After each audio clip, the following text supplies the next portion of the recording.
Kenapa awak kapal tidak keluar dari tenggelamnya kapal selam? Berikut penjelasannya, simak sampai selesai agar tidak salah paham.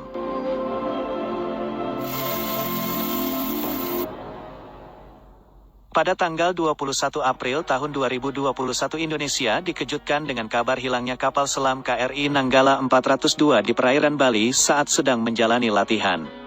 Panglima TNI Marsikal Hadi Cahyanto menyebutkan bahwa kapal selam menghilang tidak lama setelah diberikan izin menyelam dan diperkirakan berada di palung dengan kedalaman 700 meter di bawah permukaan air. KRI Nanggala yang hilang membawa 53 awak kapal dengan cadangan oksigen yang hanya bisa bertahan selama 72 jam. TNI telah mengerahkan banyak KRI lain untuk melakukan penyelamatan terhadap 53 awak kapal tersebut. Hal ini kemudian ramai dibicarakan di media sosial, terutama mengenai mengapa para awak kapal selam tidak keluar dari pintu emergensi dan berenang keluar untuk menyelamatkan dirinya sendiri. Berikut penjelasannya.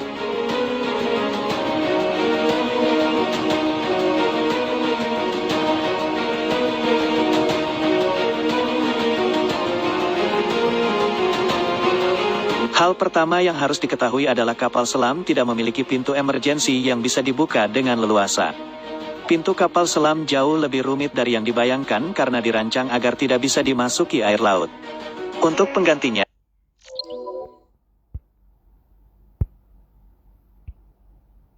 ada kompartemen penyelamat di mana bagian tersebut tidak bisa dimasuki air karena memiliki sistem isolasi walau bagian lain kapal selam telah bocor. Dilansir dari San Francisco Maritime National Park Association, dalam kompartemen tersebutlah awak kapal menyelamatkan diri. Kesempatan mereka untuk tetap selamat juga bergantung pada kedalaman air tempat kapal selam tersebut berada.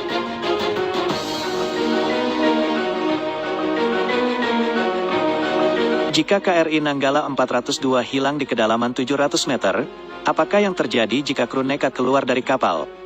Jika awak kapal membuka pintu kapal selam pada kedalaman tersebut, air akan memasuki kapal dengan sangat cepat dan membanjiri kapal dalam hitungan detik. Dalam kedalaman rendah, awak kapal mungkin masih bisa menahan tekanan air yang masuk dan mencoba berenang keluar. Namun di kedalaman 700 meter, kondisi air tidak seperti yang dirasakan di kolam renang. Dilansir dari Smith Ocean Institute, tekanan hidrostatis air meningkat sebanyak 1 atmosfer setiap kedalaman 10 meter. Jika tekanan di udara adalah 1 atmosfer, maka tekanan di kedalaman 700 meter adalah 70 atmosfer. Sementara manusia hanya bisa bertahan pada tekanan sekitar 3 hingga 4 atmosfer.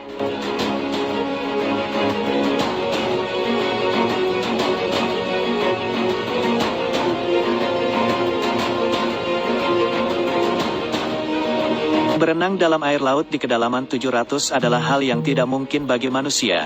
Rasanya mungkin akan sama seperti diinjak 100 ekor gajah di kepala. Saat air masuk ke kapal selam, kurang dari hitungan detik gendang telinga akan pecah. Paru-paru akan termampatkan menyebabkan rasa sakit yang luar biasa lalu pecah. Selanjutnya akan diikuti oleh pembuluh darah dan organ seluruh tubuh yang ikut hancur. Sehingga membuka pintu kapal selam dan berenang keluar adalah hal yang mustahil kecuali kapal selam tersebut masih berada di kedalaman dangkal.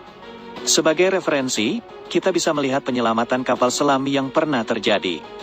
Misalnya kapal selam mini Priz As-28 Rusia yang tenggelam di Samudra Pasifik pada tanggal 7 Agustus tahun 2005 karena terjerat kabel.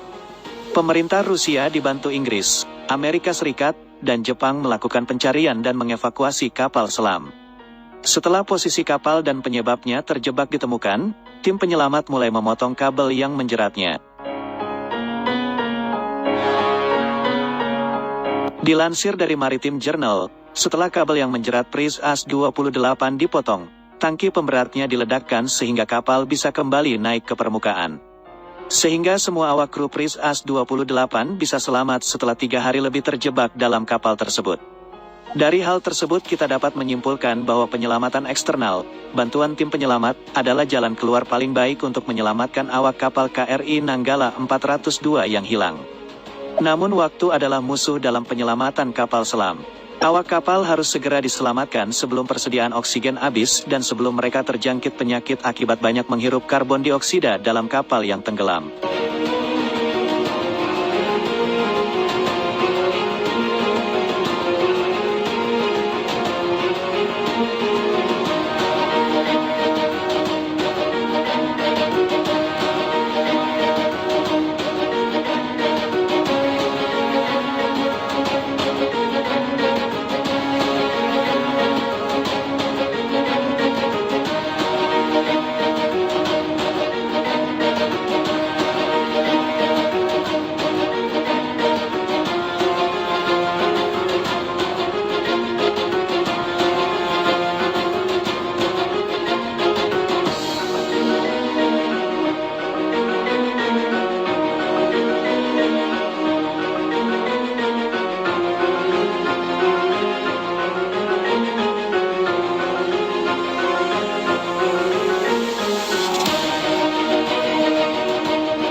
Jangan lupa like dan subscribe ya bro, gratis. Ayo ayo ayo.